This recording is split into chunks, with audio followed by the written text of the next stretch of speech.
دورہ قرآن سے آج ہم سورہ نمل سے اپنے سبق کا آغاز کریں گے۔ بسم اللہ الرحمن الرحیم۔ طاسین تلک آیات القرآن وکتاب مبین ہدی وبشری للمؤمنین الذین یقیمون الصلاة ویؤتون الزکاة وہم بالآخرۃ ہم یوقنون۔ تو یہ سورت مکی سورت ہے اور اس کی 93 آیات ہیں، اور سورت کا نام نمل ہے، اور نمل عربی میں چونٹی کہتے ہیں، چونکہ اس سورت کے اندر چونٹیوں کا ایک واقعہ ہے۔ حضرت سلیمان علیہ السلام کا لشکر جب گزر رہا تھا تو ایک چونٹی نے دوسری چونٹیوں سے کہا تھا تم اپنے اپنے دلوں میں داخل ہو جاؤ، ایسا نہ ہو کہ سلیمان علیہ السلام کا لشکر تمہیں کچل جائے اور انہیں پتہ بھی نہ چلے۔ تو یہ واقعہ اس سورت میں ہے، تو اس کی مناسبت سے اس کا نام النمل رکھا گیا، یعنی وہ سورت جس میں چونٹی کا تذکرہ ہے۔ اور اس کا جو مرکزی مضمون یہ ہے کہ رسول اللہ صلی اللہ علیہ وسلم کو، تو رسول اللہ صلی اللہ علیہ وسلم کی قرآنی دعوت توحید و آخرت قبول کر کے اسلام لے آؤ۔ یہ بات کہی گئی، اسلام قبول کر لو، اور جو آپ صلی اللہ علیہ وسلم دعوت دے رہے ہیں توحید کی اور آخرت کی، اس کو قبول کر لو، اور توحید الوہیت اور توحید حاکمیت کے دلائل اقتدار کو دعوت توحید کے لیے استعمال کیا جانا چاہیے، یعنی جس کو اللہ تعالیٰ اقتدار دے تو لہذا وہ اپنے اس اقتدار کو، اپنی اس اقتدار کی قوت کو اللہ تعالیٰ کی توحید کو دنیا میں قائم کرنے کے لیے استعمال کرے۔ اور یہ اس کا مرکزی مضمون ہے۔ اور جہاں تک اس سورت کے نزول کا تعلق ہے تو اس کا زمانہ نزول بھی وہی ہے جو 6 ہجری سے 10 ہجری پر مشتمل ہے، اور اس زمانے میں رسول اللہ صلی اللہ علیہ وسلم کے ساتھ جو سلوک کیا جا رہا تھا، وہ آپ پر الزام لگائے جا رہے تھے کہ نعوذ باللہ آپ جادوگر ہیں، ساحر ہیں، کاذب ہیں، تو اس طرح کے الزامات لگائے جا رہے تھے۔ تو جب مکے کی بت پرست قریشی قیادت کو یمن کی سلطنت سبا کی ملکہ کے قبول اسلام سے عبرت حاصل کرنے کا مشورہ دیا گیا، جو اسلام لانے سے پہلے سورج کی پوجا کیا کرتی تھیں۔ یعنی اس میں چونکہ مکے والوں کے پاس بھی ایک طاقت قوت اور کہہ لیجئے ایک حکمرانی تھی، لیکن انہیں یمن کی جو ملکہ تھی نا، ملکہ سبا، تو اس کا واقعہ سنایا گیا اور اس کو دعوت دی گئی کہ دیکھو تمہاری حکومت کیا ہے، تمہارے پاس ہے کیا، تمہاری بادشاہت کیا ہے، تو تم جس کے گھمنڈ میں رسول کو ٹھکرا رہے اور بات نہیں مان رہے ہو، عبرت حاصل کرو یمن کی ملکہ سے کہ اس کے پاس کتنی زبردست حکومت تھی، طاقت قوت، لشکر، اقتدار، روپیہ پیسہ، سب کچھ، لیکن اس نے اس وقت کے نبی حضرت سلیمان علیہ السلام کی دعوت کو قبول کیا اور ان پر وہ ایمان لے آئے۔ تو لہذا تمہیں بھی چاہیے کہ تم بھی ایمان لے آؤ اور حضرت محمد صلی اللہ علیہ وسلم کی رسالت کو مان لو۔ تو یہ بات انہیں کہی جا رہی ہے۔ تو لہذا اس صورت کے شروع میں تو پہلے حصے میں وہ تمہید ہے، اور اس میں مومنین اور کافرین کی صفات بیان کر کے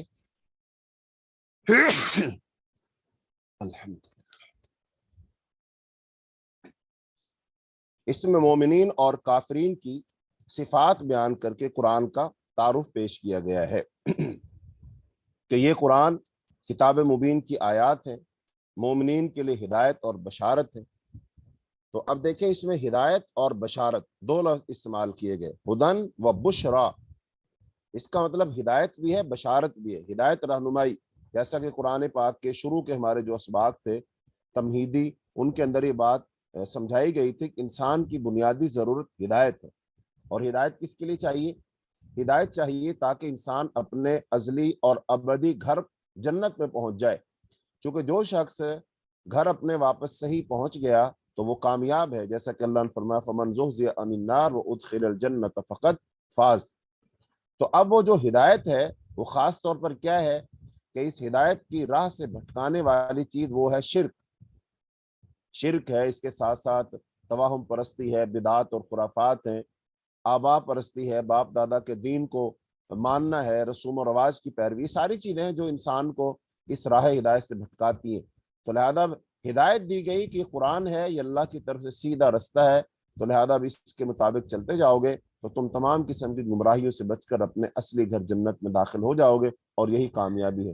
اور بشرا، بشارت بھی اسی لیے، بشارت بھی اسی چیز کی ہے نا، کہ جو ایمان لے آئیں گے ان کے لیے خوشخبری ہے، بشارت ہے، کس چیز کی؟ کامیابی کی بشارت ہے، جنت کی بشارت ہے، اللہ تعالیٰ کی ملاقات کی بشارت ہے، اللہ تعالیٰ کے دیدار کی بشارت ہے، نبی صلی اللہ علیہ وسلم کے ساتھ کی بشارت ہے، اور ان کے لیے بشارت ہے کہ انہیں میدان محشر میں اللہ اپنا سایہ عطا فرما دے گا، حوض کوثر کا پانی عطا فرما دے، یہ ساری بشارتیں ہیں، تو لہذا یہ مومنوں کے لیے بشارت بھی ہے۔ پھر مومن کون ہے؟ وہ نماز قائم کرتے ہیں، زکوٰۃ دیتے ہیں، آخرت پر یقین رکھتے ہیں، آخرت کو نہ ماننے والوں کے لیے ان کے اعمال کو خوشنما بنا دیا گیا ہے، اندھے ہیں، بھٹکتے پھرتے۔ ان الذین لا یؤمنون بالآخرۃ زینا لهم اعمالهم فهم یعمہون۔ اب جو شخص آخرت پر ایمان نہیں رکھتا، وہ شخص دنیا میں کسی منصب پر فائز ہو جائے، دنیا کی اسے بڑی سے بڑی دولت مل جائے، سب کچھ مل جائے، لیکن وہ کیا ہے؟ وہ گمراہ ہے۔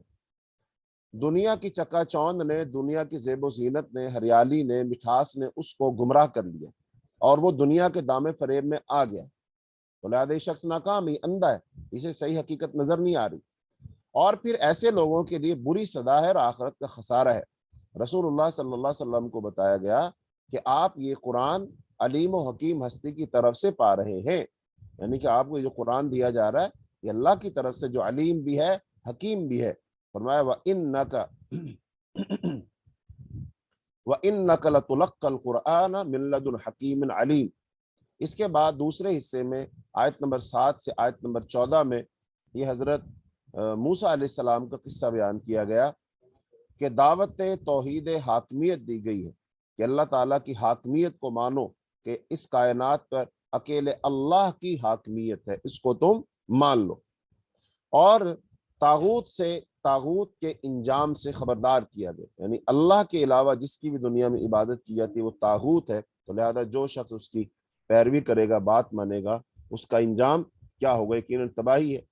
حضرت موسیٰ علیہ السلام اپنے گھر والوں سے کہا جب وہ مدین سے آ رہے تھے کہ مجھے آگ نظر آئی ہے، کوئی خبر یا آگ لاتا ہوں تاکہ تم لوگ گرم ہو سکو۔ سردی کا موسم تھا، مدین سے آ رہے تھے تو رستے میں آگ نظر آئی، تو کہا تم یہاں ٹھہرو، میں تمہارے لیے آگ لاتا ہوں اور ہم اس سے تاپیں گے۔ تو وہاں پہنچے تو آواز آئی، مبارک ہے وہ شخص جو اس آگ میں ہے اور جو اس کے ارد گرد ہے، میں اللہ ہوں، زبردست اور دانا، لاٹھی پھینکو۔ وہ سانپ بن گئے موسیٰ کو بھاگنے، اور مڑ کر موسیٰ علیہ السلام بھاگے اور مڑ کر نہ دیکھا۔ اللہ تعالیٰ فرمایا لا تخف انی لا یخاف لدی المرسلون۔ اللہ پاک نے فرمایا مت ڈرو، ڈرو نہیں، میرے پاس پیغمبر نہیں گھبراتے، اللہ یہ کہ کسی نے قصور کیا ہو، جیب میں ہاتھ داخل کرو، چمکتا ہوا نکلے گا۔ تو واقعی ایسے ہوا۔ پھر 9 نشانیاں عطا فرمائی موسیٰ علیہ السلام کو، اور فرعون اور اس کی فاسق قوم کی طرف موسیٰ علیہ السلام 9 نشانیاں اور اللہ کا حکم لے کر آئے۔ تو آل فرعون نے کھلی نشانیوں کو جادو کہا، ظلم اور غرور سے انکار کیا، حالانکہ ان کے دل قائل ہو چکے تھے، اندر سے وہ اس بات کو مان رہے تھے کہ یار یہ نہ تو جادو ہے اور نہ یہ ایسی نشانی جن کو بندہ جھٹلا سکے۔ اندر سے دل مانا ہوا تھا لیکن باہر سے نہیں مان رہے تھے۔ باہر سے کیوں نہیں مان رہے تھے؟ اس لیے کہ اگر وہ باہر سے بھی مان لیتے تو پھر کیا ہوتا؟ تو پھر تو وہ بادشاہ نہ رہتے، پھر تو اصل میں موسیٰ علیہ السلام کی بالادستی قائم ہو جاتی۔ اور یہی سب سے بڑی چیز ہے، انسانوں کو دنیاوی عزت پکڑ لیتی ہے، ان کا عہدہ اور منصب پکڑ لیتا ہے، اور ان کو یہ بات پکڑ لیتی ہے کہ یار میں نے اگر اس شخص کی بات مان لی تو اس کا مطلب میں تو اس کا فرما بردار و تابع ہو جاؤں گا، مجھے تو پھر اس کی بات ماننی پڑے گی۔ اب لوگ میری بات مانتے ہیں، پھر میں اس کی بات مانوں گا۔ اب لوگ میری طرف دیکھتے ہیں، پھر لوگ اس کی طرف دیکھیں گے۔ اب تو میری چودراہٹ قائم ہے، پھر اس کی چودراہٹ قائم ہو جائے گی۔ یہ چیز بہت سارے انسانوں کو حق بات قبول کرنے سے روک دیتی ہے۔ لہذا یہ جو عزت انسان کو روکتی ہے نا، ایسی عزت کو ٹھکرا دینا چاہیے اور اللہ کی غلامی میں آ جانا چاہیے، اللہ کے رسول کی بات مان لینی چاہیے، اپنے آپ کو قرآن و حدیث کے حوالے کر دینا چاہیے۔ پھر بھلے انسان اوپر سے نیچے آ جائے یا نیچے سے اوپر چلا جائے، اس سے کوئی فرق نہیں پڑتا۔ اصل عزت وہ ہے جو اللہ اپنے بندے کو عطا فرمائے گا، اور وہ روز قیامت ملے گی جب اللہ تعالیٰ اسے کہیں اپنے عرش کا سایہ دے گا، کہیں حوض کوثر کا جام پلائے گا، کہیں نور کے ممبروں پر بٹھائے گا، کہیں اللہ اسے روشنی اور نور عطا کرے گا، کہیں اللہ پل صراط سے اس کو آسانی سے گزار دے گا، کہیں جب یہ جنت میں جائیں گے تو فرشتے ان کو سلام کہیں گے، اور پھر جنت میں جا کر اپنے محلات اور تختوں پر بیٹھیں گے، وہاں پر صدا کی ان کے لیے حکمرانی ہوگی، بادشاہت ہوگی۔ یہ ساری وہ چیزیں جو اللہ عطا فرمائے گا۔ تو اب اگر انسان دنیا میں دیکھے پھر اس کو فیصلہ کرنا چاہیے کیا چاہیے۔ دنیا عارضی زندگی چاہیے، یہ دھوکہ فریب چاہیے، شراب چاہیے، مکڑی کا جالا چاہیے، یا وہ آخرت کی ابدی زندگی چاہیے؟ تو ہر ذی شعور آدمی یہی فیصلہ کرے گا کہ اسے ہمیشہ ہمیشہ کی آخرت کی نعمتوں والی، اللہ کی رضا والی زندگی چاہیے۔ تو یہی بات سمجھائی گئی ان کو بھی۔ اس کے بعد تیسرے حصے میں حضرت سلیمان علیہ السلام کی خلافت عرضی، زمین پر جو سلیمان علیہ السلام کی خلافت تھی، حکومت تھی، وہ بتائی گئی، اور ان کی حکومت الہیہ یعنی جو اللہ تعالیٰ نے ان کو حکومت عطا فرمائی تھی، اور توحید حاکمیت اور ان کے جذبہ تبلیغ اسلام پر روشنی ڈالی گئی ہے کہ اللہ تعالیٰ نے حضرت سلیمان علیہ السلام کو اتنی بڑی سلطنت، حکومت، اقتدار عطا فرمایا، لیکن انہوں نے اس اقتدار سے اپنا ذاتی فائدہ نہیں کیا، بلکہ اس کو اللہ کی وحدانیت کے لیے، اللہ کی توحید کے لیے، اللہ کے کلمہ کو بلند کرنے کے لیے اتنی زبردست حکومت اور اس کے تمام وسائل استعمال کیے۔ تو لہذا اس میں دعوت دی گئی مشرکین مکہ کو۔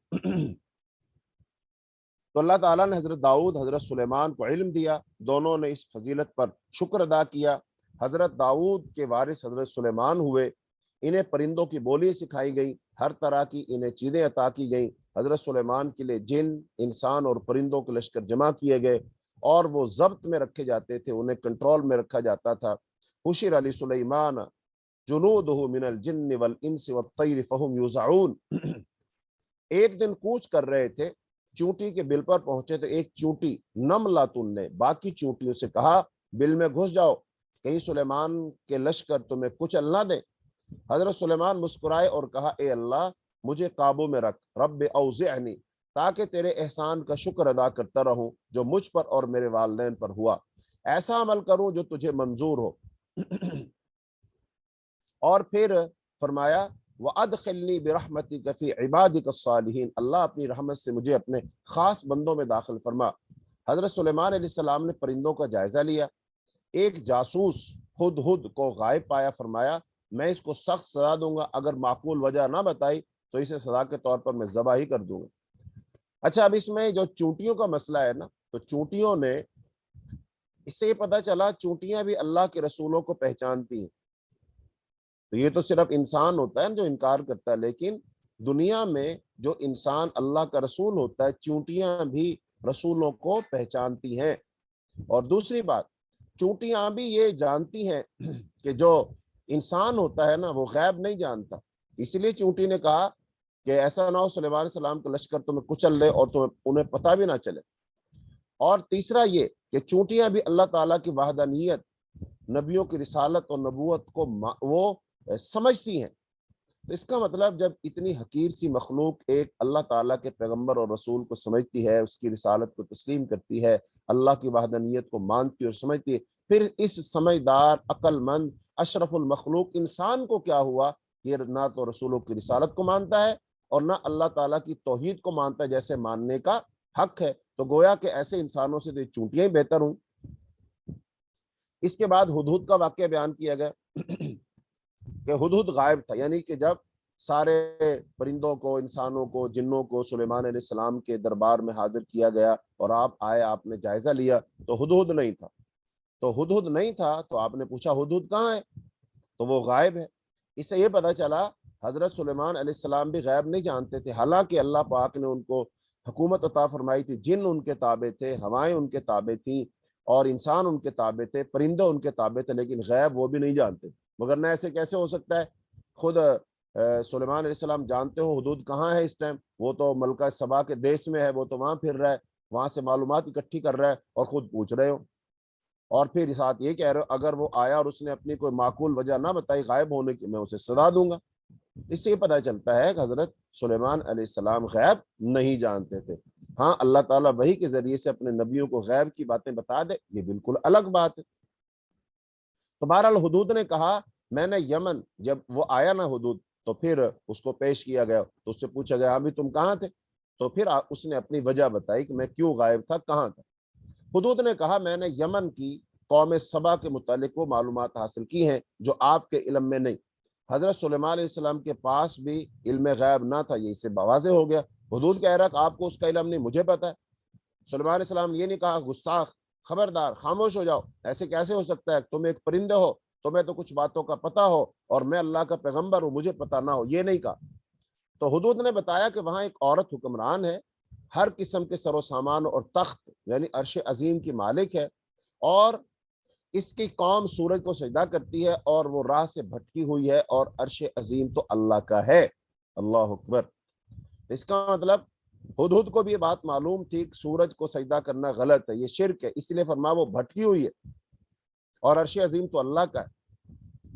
بہرحال اس کے بعد پھر حضرت سلیمان علیہ السلام نے مزید اس کی تحقیق کرنا چاہیے، پتہ تو کرے حدود صحیح کہہ رہا ہے کہ نہیں کہہ رہا ہے، صرف اپنی جان بچانے کے لیے کہہ رہا ہے۔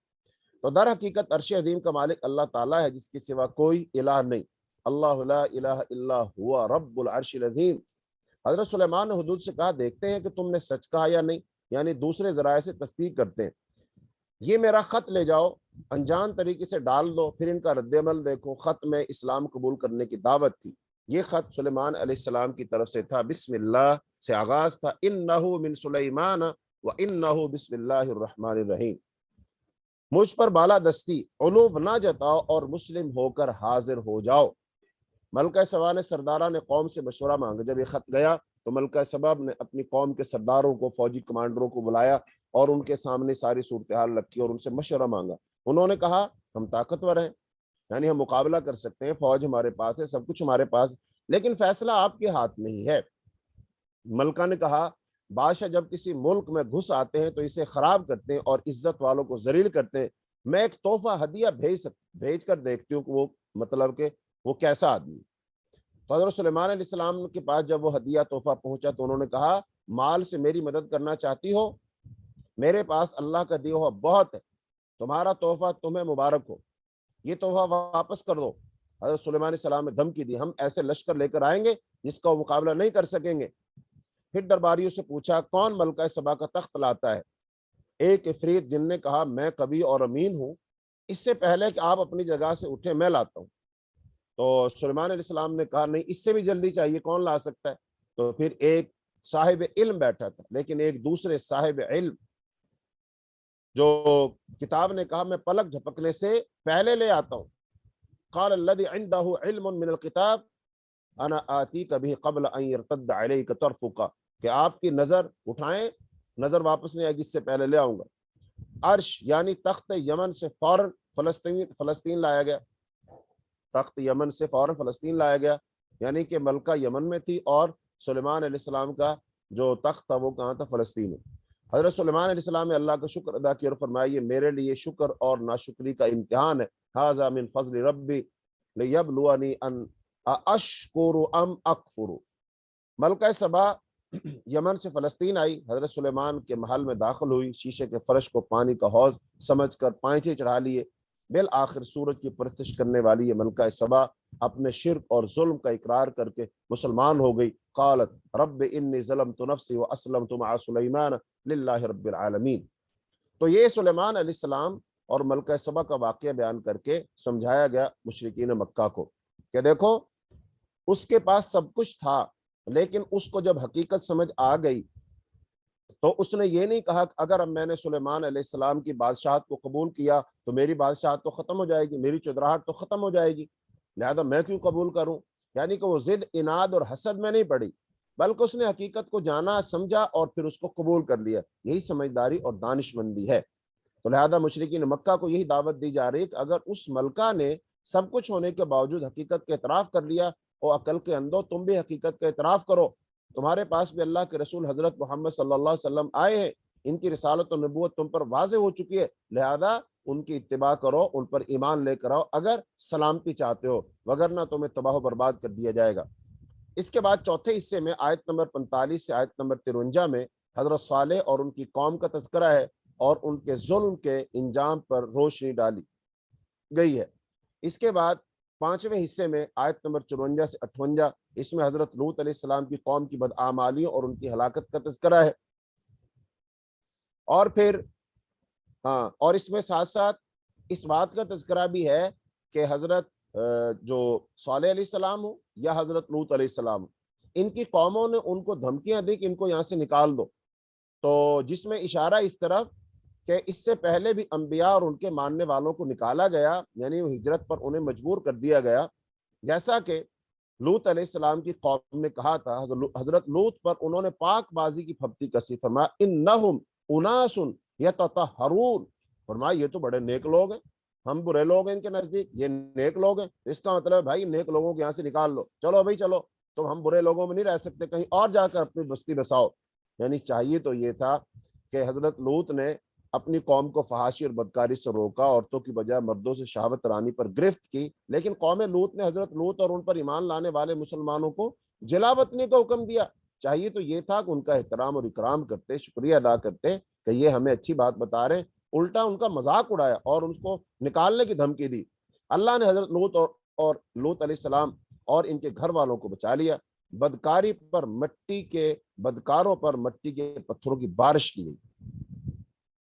آگے آیت نمبر 59 میں یہ چھٹے حصے میں انبیاء کی خدمات توحید کی تعریف کر کے انہیں خراج تحسین اللہ تعالیٰ نے پیش کیا۔ دعوت توحید کو عام کرنے میں ان کی خدمات بے مثال ہیں۔ قل الحمد للہ وسلام علی عبادہ الذین اصطفیٰ اللہ خیر اما یشرکون۔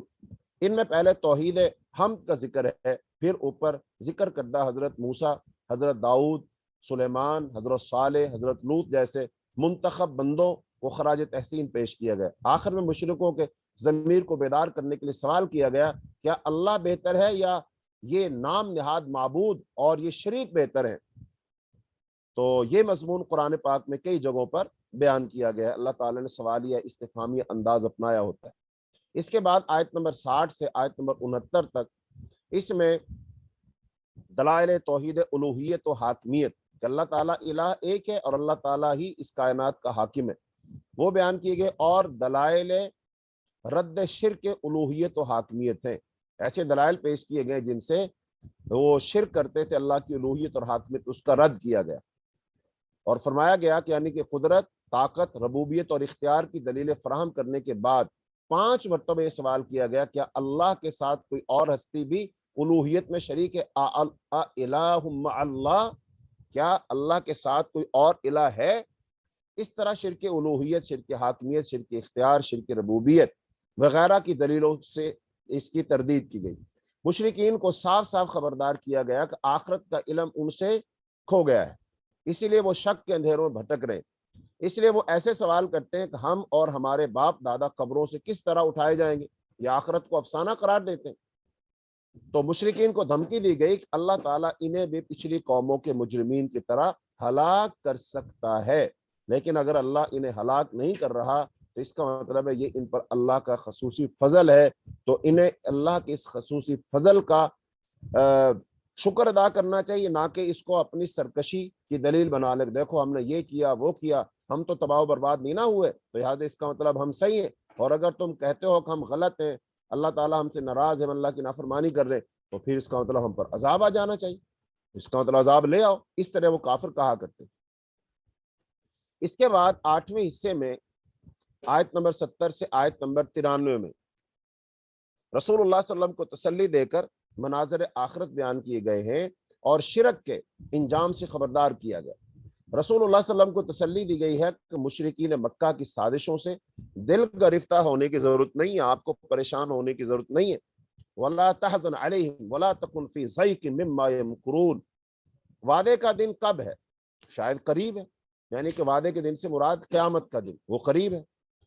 تمہارا رب فضل فرمانے والا ہے، لیکن اکثر لوگ شکر ادا نہیں کرتے۔ اللہ دلوں کے حال سے واقف ہے، ہر چیز کتاب میں درج ہو رہی ہے۔